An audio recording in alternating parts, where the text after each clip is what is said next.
This is way too strong. Shut up. Kom igen nu, får en Now this is something else. I think we just figured it out. So what is up guys, my name is Phrase and I am back with a part 2 of the perfect CSGO config. A lot of you guys been asking for it and it's been so tempting to create this video. I've been on vacation, I've been sick, it's been everything, but here it is. I've finally created the video that you guys been wanting and I hope you guys take the time to leave a like, subscribe. We're getting very close to 6,000 subscribers. My dream is to hit 10,000 subscribers, so if we could do that I would be so happy. And as always, enjoy the video. Disclaimer, this is 100% personal preference. I said this in the previous video, but it was very far into the video, so a lot of people missed it. So as you can hear right here, it is very important that you realize that everything that I talk about in this video is highly based upon my own personal preference. So the very first thing we're gonna talk about is the anti-aliasing mode. I told everyone to put it on enabled, which is wrong because it makes the game feel a little bit more blurry. However, some people do like that, but it is a disadvantage when you're playing the game. It should be disabled because it gets a sharper feeling to the game and it might just make it easier for you to aim on enemies when it's not this blur going on. The reason why I wanted you guys to have it on enabled was because it looked very good to me. However, after watching and researching, I realized that this is wrong. We should most definitely have it on disabled. For the people who wants to know my sense, I use a in-game sense of 0.68, which is very low, with a mouse DPI of 800. I prefer to play it that way with a very low sense and a bigger mouse mat because I like the aiming aspect of it, but as you can tell, it's not very good for surfing. So in order for us to get the maximum out of this config, I had to switch up a lot of the video settings from my previous video.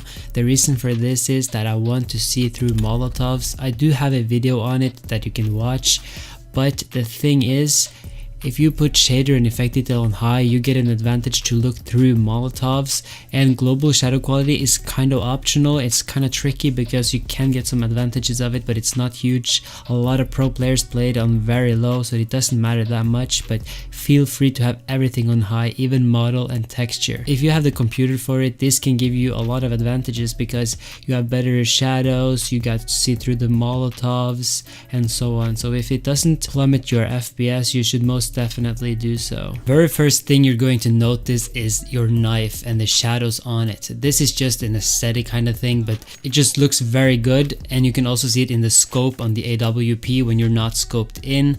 But this is not about how it looks, even though I really like it when it looks great. However, this is actually the best settings for playing because it helps you with Molotovs, as I will show you in a clip further into the video. With that being said, I don't think I could make this config feel or look any better. At this point, I think this is the greatest you can get from a 4:3 resolution config. However, I will be open to the idea that I'm wrong, so if necessary, I will create a part 3 of this series. However, I strongly doubt it because this is so good. Please take the time to watch the entire video to get all the information you need. So one of the things that a lot of people asked me about on the previous video was about the clear decals and the keybind that I suggested.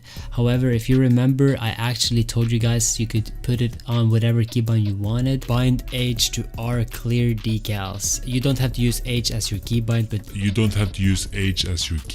but however, a lot of people suggested that you could put it on W, which is actually very good if you want to, because this makes it automatically clear the decals all the time throughout the entire game.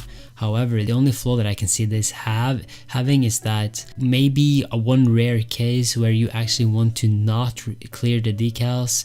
Maybe there's a situation like that, I don't know, but if not, put it on W. This is a very strong, so I suggest you to do so. And as always, you can go down in the description and you can find the command yourself, so you can just copy and paste it if you want to. There's a lot of good information down there. A small little thing that a lot of people told me about is in the launch options, where I suggested you to put the D3D9EX, which is not necessary anymore.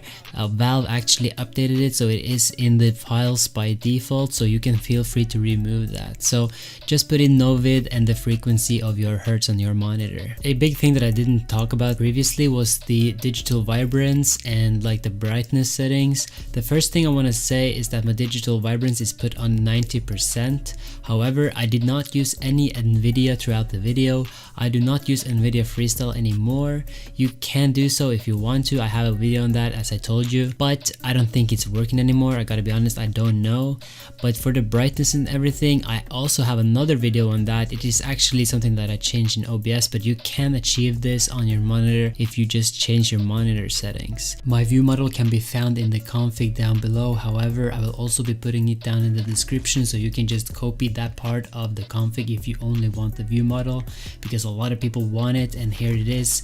I'll be having it on screen, but it might be hard to read, so just go down in the description, copy the view model, launch your game, paste it into your console, and you're good to go. If you prefer a view model that has some sort of movement to it, this is not the one for you, because this is on the lowest possible movement. Han så rekt. Oh. As you can see in this clip, I have a very special minimap which I think is very nice to have.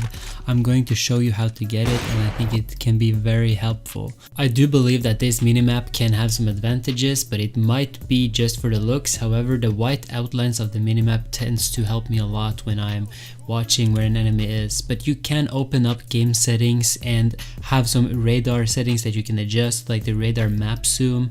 I do have it on 0.4, which I do think is default, but you can play around here. A lot of people like it when it's entirely zoomed out, so you can see the entire map at all times, but I do see a lot of people like to zoom it into like 0.5. The enemies who are close are very easy to see exactly where they are. One thing that you can do is put in CL radar always centered 0.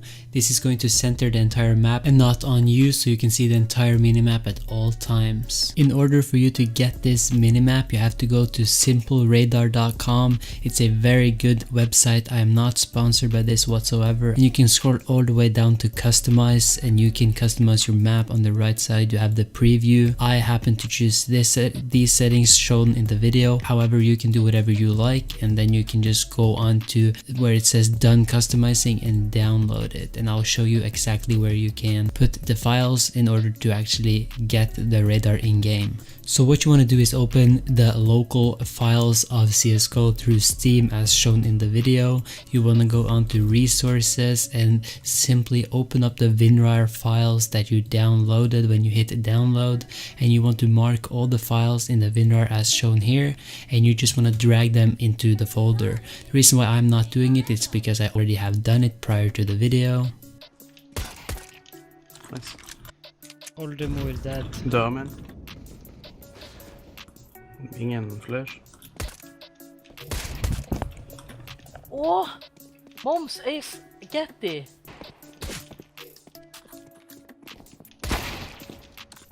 I assume you have enabled the settings that I talked about, or even playing the config down below, and this is one of the bigger advantages you'll see. You can actually see through the Molotovs. It is actually so good. I've made a video on this previously with NVIDIA Freestyle, but this is without NVIDIA Freestyle 100%, and it's still very strong. The next Molotov I'm gonna throw so you can watch to CT. This is ridiculous. Let's say the guy on CT doesn't have these settings. He will just win automatically. It's almost unfair.